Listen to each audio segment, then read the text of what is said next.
Appearance on Dion's Daily Dose does not imply endorsement from or by any candidate or guest.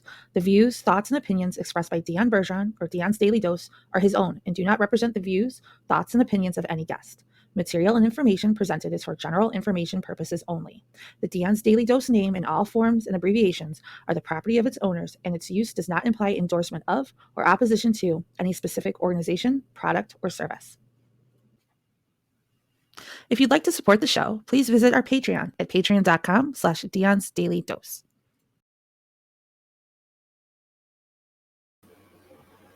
Welcome, ladies and gentlemen, to today's Dion's Daily Dose presents Face to Face with Dion and Shawn. I'm Dion. And I'm Shawn. So today's story, we're going to talk about food stamps. There's a reason that I put that particular inflection on it. Rob, if you're watching, you know why. There was a story from when I was a kid of us doing dumb stuff with food stamps. Well, as a teenager, we went in and we bought a live lobster with food stamps, which I didn't even know you could do.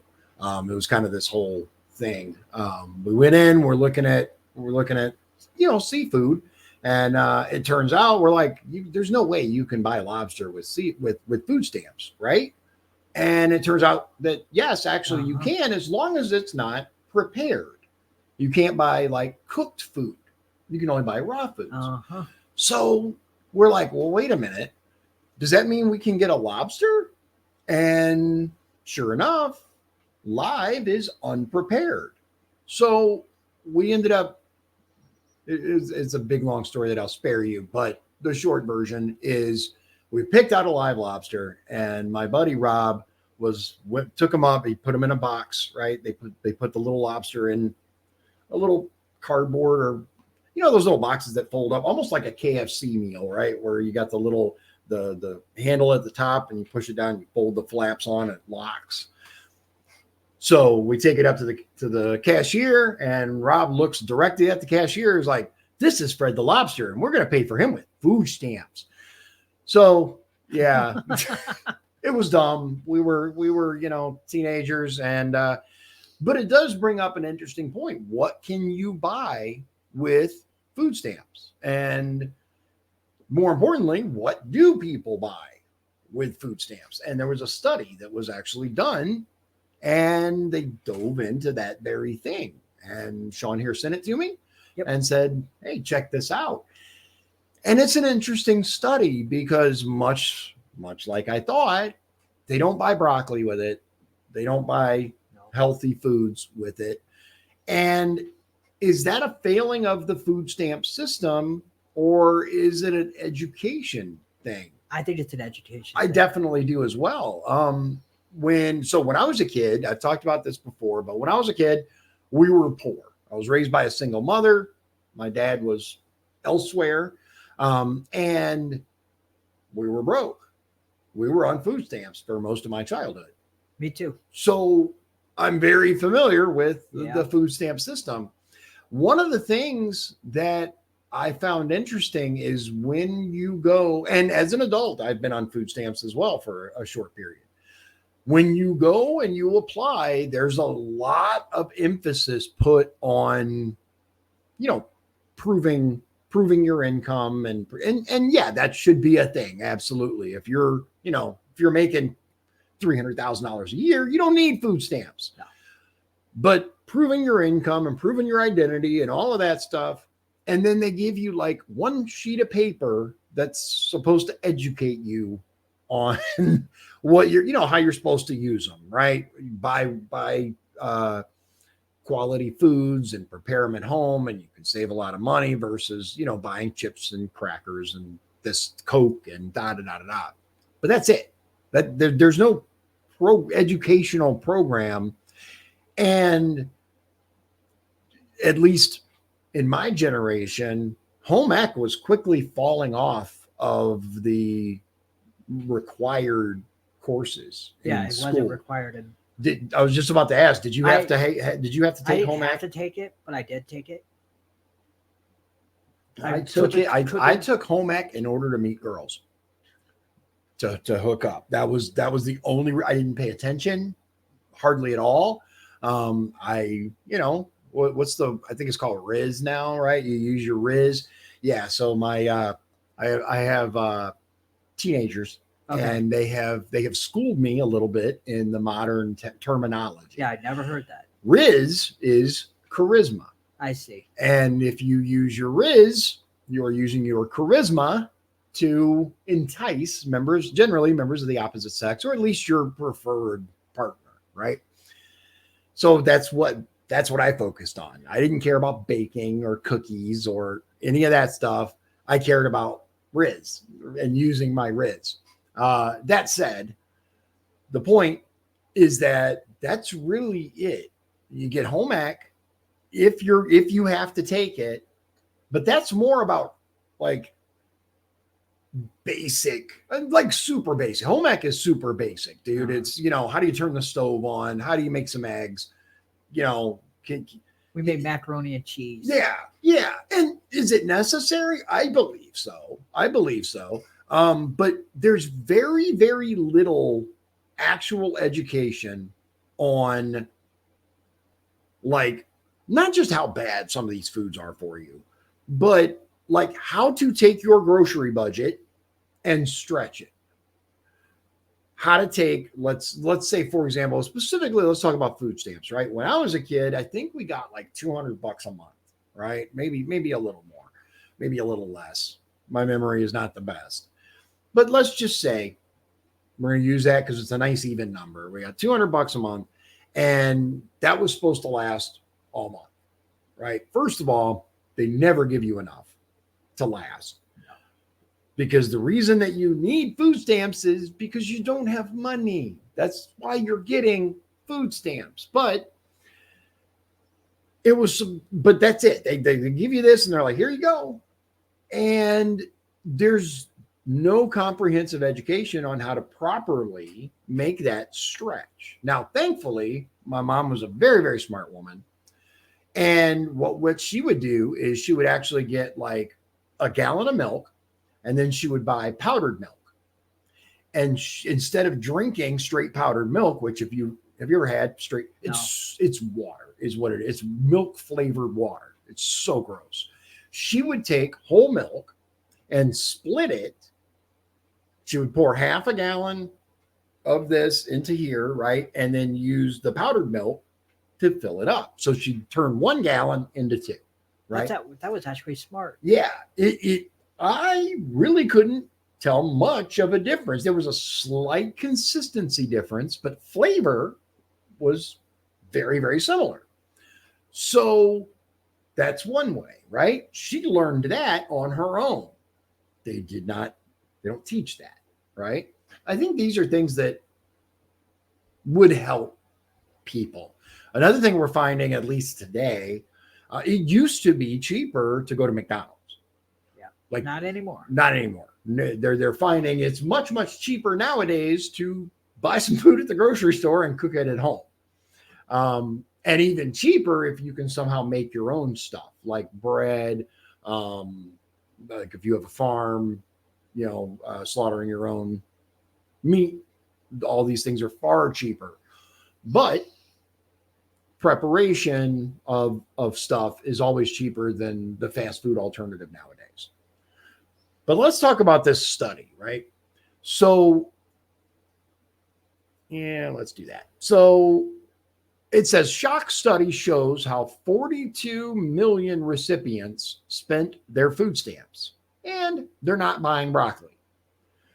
Soft drinks, potato chips, cookies, and ice cream dominate welfare grocery lists. Republicans want to slash $27 billion off food stamps in this month's Farm Bill.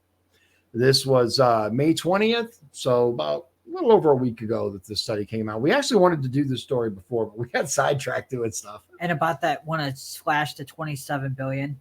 We don't know if that's like the growth of the food stamp program or if it's actually cutting. Right. They always try to talk about that the Republicans want to cut. Of course, because that's, but I'm going to say that I am a Republican, right? Ish. I'm a constitutional Republican. I was on public assistance for most of my childhood. I've been on public assistance as an adult. My wife works in the social sphere. She works with developmentally disabled people. I'm for what's called a social safety net. I am too. Yeah, I wholeheartedly believe that there are people that we should take care of, especially when we have money to send to foreign countries.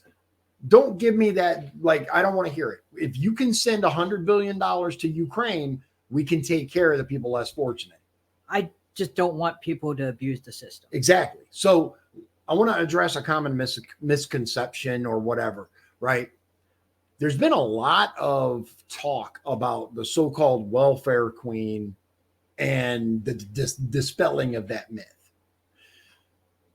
I saw it. Like, I'm here to tell you that when I would go to the food stamp office, I would see people pulling up to the food stamp office in brand new Cadillacs, Escalades, large SUVs that, you know, $50,000, $75,000, $100,000 vehicles.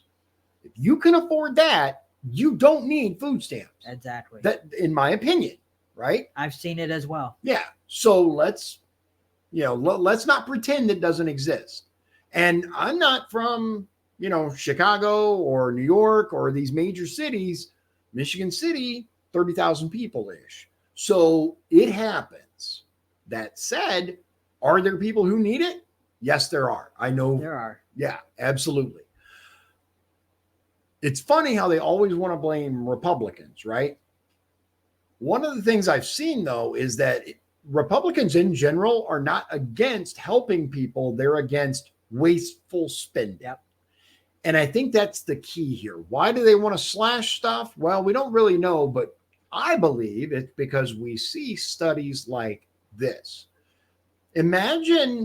Realistically, imagine what a little bit of education in this program could do. Like, okay, you need food stamps, right? You need help. Okay, in order to do so, instead of creating like a forced work program and all of this stuff that's very, very, it's an issue. It's an issue. And why is it an issue? Because some people can't work. That's why they need help, because Social Security sucks in this country. That said, I don't see a problem with mandating an education class that they have to take that teaches them the difference between buying stuff like this and buying foods that you can use to feed your family. I still think even to get food stamps, able people should have to work though for food stamps. Well, yeah. I'm able-bodied people. If you can get out there and work, then you should. You absolutely should. And I think Indiana's plan for that is fair. Indiana does a pretty good job. They really do. If you are not disabled, then they say, okay, well, if you want this assistance, then you're going to have to do X number of hours, and we will show hours? You. I think so. I think it's like 20 hours a week that you have and that's not too much to ask. It's really, you want the state to help pay for stuff, my taxes, his taxes, to pay for food for you, and you're physically able to go out and work, you should have to. Yeah. I don't see a problem with that. Unless you're old, like I think the limit is 55. Yeah, once you reach a certain age or something, then that's fair that you don't have to. Yeah, that's a whole other story. But let's get into what this says. It says here, an alarming study has spotlighted how 42 million food stamp recipients spend their welfare handouts, we can already see how this is leaning, on ultra-processed junk food. Coca-Cola, Sprite, and other soft drinks are the most commonly bought items via the $135 billion a year Supplemental Nutrition Assistance Program, SNAP, a new study says. Because it used to be called food stamps. It's actually not called food stamps anymore. It's called SNAP. Candy, potato chips, frozen pizza. Hey, don't hate on frozen pizza. Oh, man. I love frozen pizza. Ice cream, cookies, and other ultra-processed food dominates the top 20 items, says a report from the Economic Policy Innovation Center. Epic. Why do they always have these long, that's not really that long, but I mean, they're always long, complicated, so they can make these cool anagrams, right? the cool abbreviations, Uh-huh. EPIC, epic. Give me a break. Report author Matthew Dickerson says recipients spend, again, I want to address this. I know what you're because it says, Matthew Dickerson says recipients spend significant portions of their allotments on junk food. Who is editing this stuff is what I want to know. I understand the word check that. No, Or yeah. spell check that. Grammarly, dude. It's fairly cheap nowadays and it should catch stuff like that. Anyway, there's a big graphic that says junk food stamps. Ultra processed items feature heavily in the welfare top 20. Number 1, Coke. Let's see what we got here.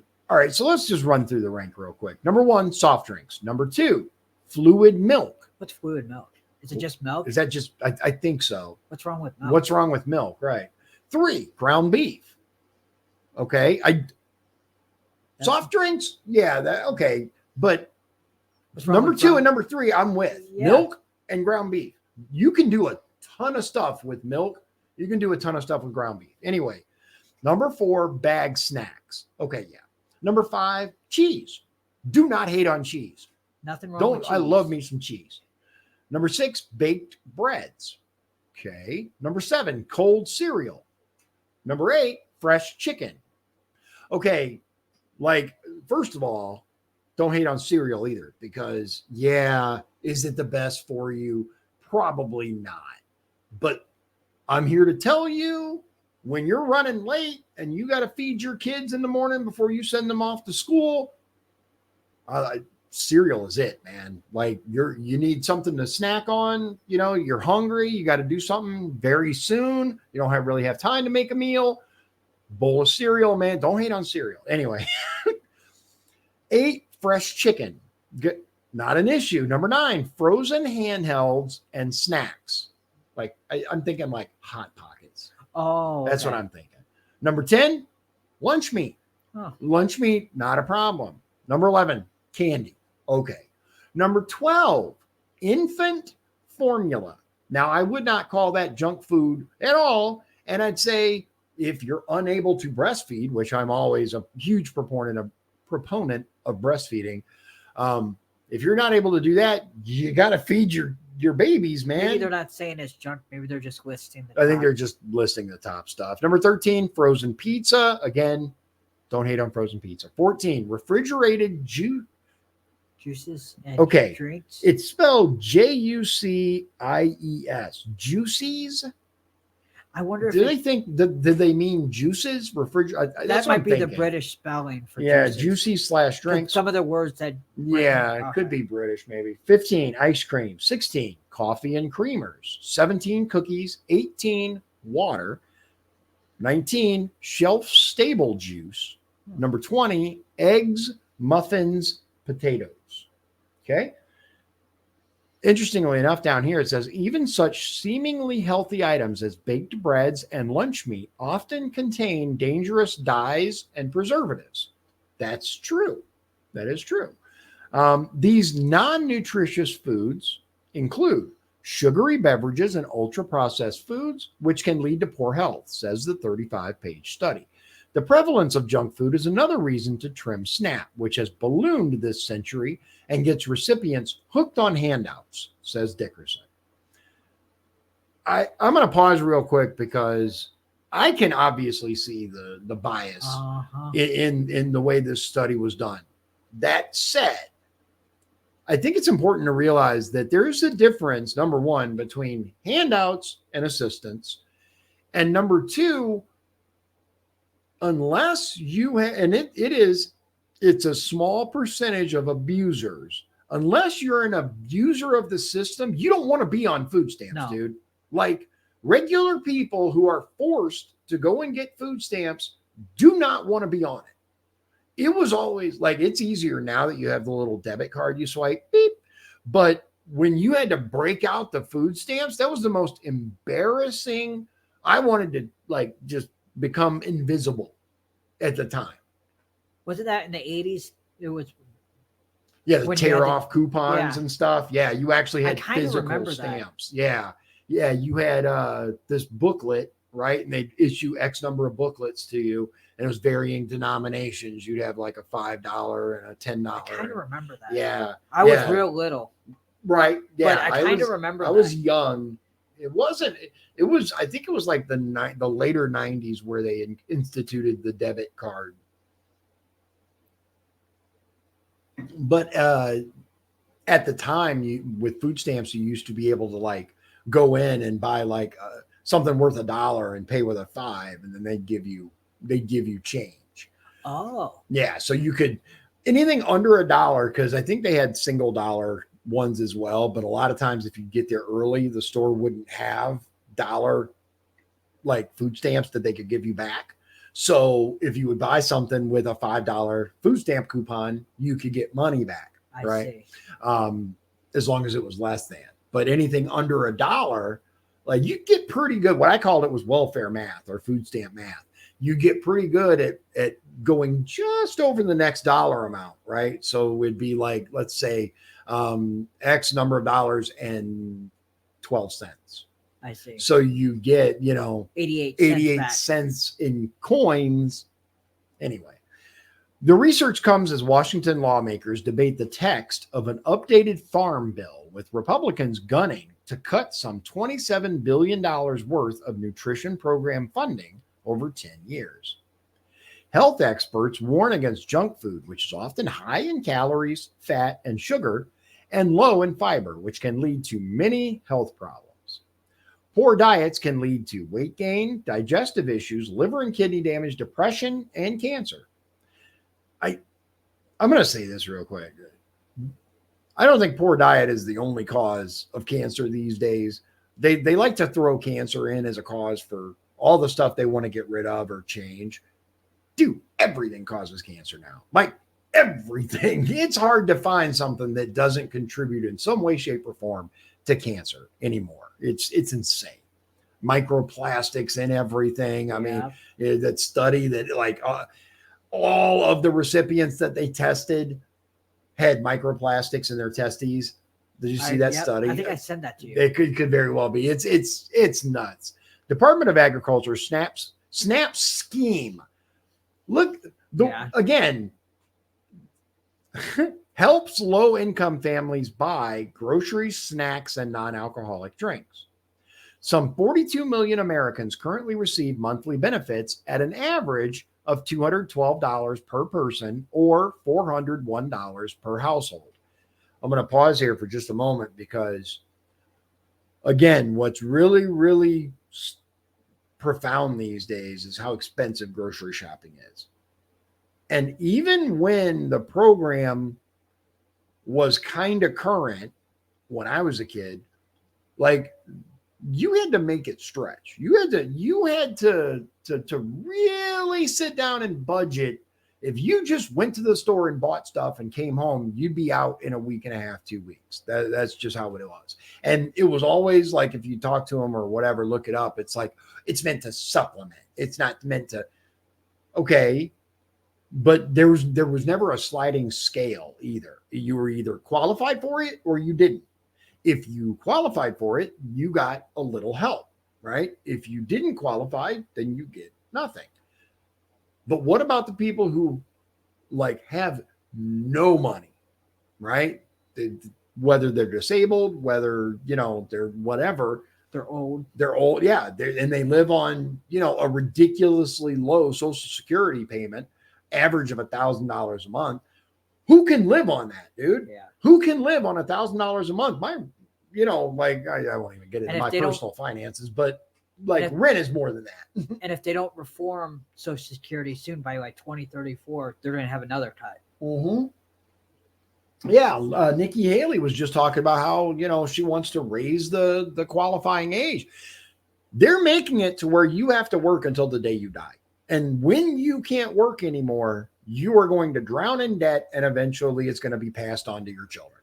It's like the American dream has died. I truly believe that. And there's ways to reform the system without raising the retirement age. I agree. There's tons of things we can do for it. But getting back to the article. Show on that. Yeah, we should do a show on that.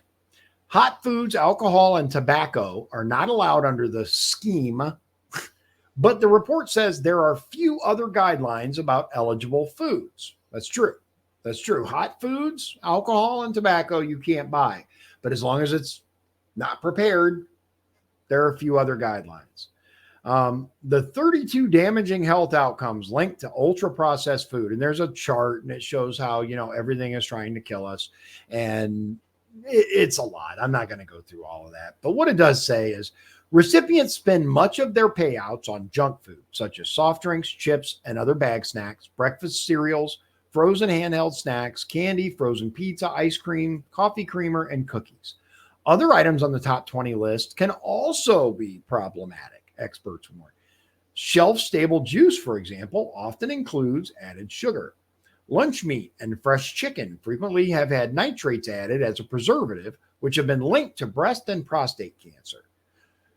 I'm just going to say real quick, I'm going to pause for a minute because you're damned if you do and you're damned if you don't with this article. If you buy chicken and ground beef, that's full of stuff that's going to kill you. So what the hell are you supposed to buy then? Yeah. No, I'm like, seriously. Yeah, you're right. You try to get some juice for your kids. You try to get some milk, lunch meat. These are all like normal purchases, whether you're on food stamps or not. Dude, even some baked breads and breakfast cereals found in grocery stores can be a worry when they contain some food dyes and preservatives. Heavily processed foods have more synthetic ingredients that have little nutritional benefit and can cause harmful effects on the body. They also contain more artificial ingredients like colorings and dyes, which have been linked to conditions like hyperactivity and cancer. Again, what the hell are you supposed to buy then? Dickerson, a former House Budget Committee advisor, says food stamp enrollment surged from 17.3 million beneficiaries in 2001 to 42.1 million last year. Now, we'll pause real quick because I think it's important. Why do you think that is? Why do you think more people are on food stamps than ever before? I would say one word: economy. And there's a lot Bidenomics. And Obama lowered the standards when he was president to allow more people on there. So I don't know if Trump took it away or not. Changed it. I remember there were some discussions about some changes to the food stamp program while Trump was in office. But it says here 17.3 million in 2001, 42.1 million in 2024. Yeah, or 2023. And the economy is jacked.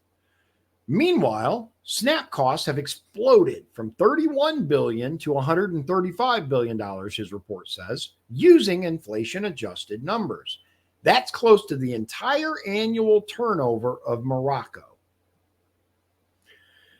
As the scheme grows, recipients stay on stamps for longer, says Dickerson. In the mid-1990s, less than a fifth of beneficiaries collected food stamps for 20 months or longer. Nowadays, nearly half of them keep getting benefits for that period. Now, that is a valid criticism because our welfare system in the United States is designed to get you a leg up. It's not designed to be a lifestyle. It's designed to give you assistance and help you get to where you can take care of yourself. And interestingly enough, it's something that I've talked about before. It's not a bad system. The system itself, when used as designed, can really help people. It can help them to defray some of the costs of food while they learn a trade, or because there's programs that will help you. But unfortunately, I do believe as well, more and more people are learning how the system works and how to keep using it, let's say, beyond the time that they need to. While at the same time, we have an economy that punishes people for existing. Yeah. I mean, the costs of food have gone absolutely astronomical. We've talked about that before. Worse still, says Dickerson, recipients include ever more people who should be at work. Nearly 2/3 of SNAP recipients who could work did not, says the report. Between 2017 and 2019, the latest year for which relevant data were available, nearly 2/3 of SNAP recipients who could work did not, he says. I don't know about that. Because there's quite a few states that have the Indiana policy where you have to work at least 20 hours. So here's interesting. The very next paragraph says SNAP's work requirements are, quote, limited, weak, and are currently waived completely or in part in 34 states. They did waive it during the COVID pandemic, but I thought they brought it back. Yeah, I thought so as well. Continuing with his quote, the story of the food stamp program is one of expanding enrollment, higher spending, benefit payments growing faster than inflation, Dickerson says in his report. The food stamp program that was launched in 1978 faces strengthening political headwinds. The U.S. House Agriculture Committee on Friday released its long-awaited Farm Bill draft that includes provisions to SNAP benefits by $27 billion over 10 years, a committee aide said. The savings result from restricting the Department of Agriculture's authority to update the cost of a sample grocery budget that underlies the benefit calculation. Oh, okay. I read it, but I didn't quite process it. Okay, so what this is saying, I think it's talking about reducing it by 27 billion over 10 years, because it's talking about the savings result from restricting the Department of Agriculture's authority to update the cost of a sample grocery budget. Okay, so what they're saying is they're going to save money by not adjusting for inflation, even though the cost of groceries are skyrocketing and the average American is now spending 60+% more on groceries than they used to. I'm just throwing that figure out. I'm not sure about that. I know when I go to the store, I'm spending almost double what I used to, but it would be interesting to know, baseline budgeting is what Congress uses. Yeah. And that every year it goes up. Every year. Yeah. No matter year what, there's an increase. So I wonder if that cut actually is a cut, or if it actually just the growth of the food stamp program. It could be. Yeah, it says benefits. It'd be interesting to know which is which, but anyway. Right. No, I agree. And that's something that I would like to see. Who was it? I think it was Rand Paul that was talking about basically making it to where they don't automatically get an increase. You have to show, I forgot the term for it. You and I had talked about this briefly before. It's where Congress would start with zero and they would have to prove, like what, I forgot what it's called. There's a term for it. It's not baseline budgeting. It's not baseline. It's something else. I can't think of what it's called. If we can remember it, we'll tell you. But basically, they start with zero and they have to show all of their expenses and why they need the money. They don't automatically get to just add more every year. Continuing on, benefits would continue to rise with inflation, a committee aide said. Anti-hunger groups have said they oppose any cuts. The bill is expected to cost $1.5 trillion over 10 years. Congress faces steep odds to pass the bill this session as the Republican-controlled House and Democratic-majority Senate remain far apart. That's the end of the article. I think it's called zero-based budgeting. That's it. Zero-based budgeting. That's it. That's why I was like, base budgeting sounds familiar, but yeah, it's zero-based budgeting. And I'm a fan. Honestly. Yeah, we're 36 trillion in debt. Yeah. We need to start doing something. We got to start doing something. And again, I am a fiscal conservative. I believe that we should cut wherever we can, whenever we can. There are programs that we're spending ridiculous amounts of money on that we shouldn't. Dude, I don't care about the mating habits of frogs. I don't care. That's just a tiny little ripple in all these programs that we're spending money on. And again, if we can send hundreds of billions of dollars to other countries, we can take care of our hungry. Like F Ukraine, all these other countries, I genuinely, I feel for the civilians there. I really do. But we got to take care of our homeless. We got to take care of our veterans. We got to take care of our homeless veterans. I'm just, you guys can whine about how much food stamps costs, but as you continue to send money overseas, I'm going to point to that and be like, when you stop that, we can talk about this. And that's just my opinion. Who wrote that article, by the way? Oh, let's see here. Good question. Interesting. Let me bring it back up. Maybe I've heard of them. Let's see. Daily Mail by James Reinl. Reinl. Yeah, I don't know that name. But yeah. Is there room for improvement in the food stamp program? Oh, absolutely. Yeah. And I do believe education for the kinds of stuff they were talking about in this article. Look, this stuff's bad for you, but don't lump the people that buy chips and ice cream and junk foods in with those who buy ground beef and milk and juice for their kids as if they're the same exact thing. And that's where you lose a lot of your credibility on this. Oh, it's all bad. What the hell am I supposed to buy then? Anyway, ladies and gentlemen, I appreciate you taking the time. We got a lot of interesting stuff coming up. I hope you'll stay tuned. And as always, God bless you. God bless Indiana, and God bless the United States of America. If you'd like to support the show, please visit our Patreon at patreon.com/Dion's Daily Dose. This has been Dion's Daily Dose, hosted by Dion Bergeron. Executive producers, Shawn Holgram and Michael Beebe. Copyright 2024. Dion's Daily Dose, all rights reserved.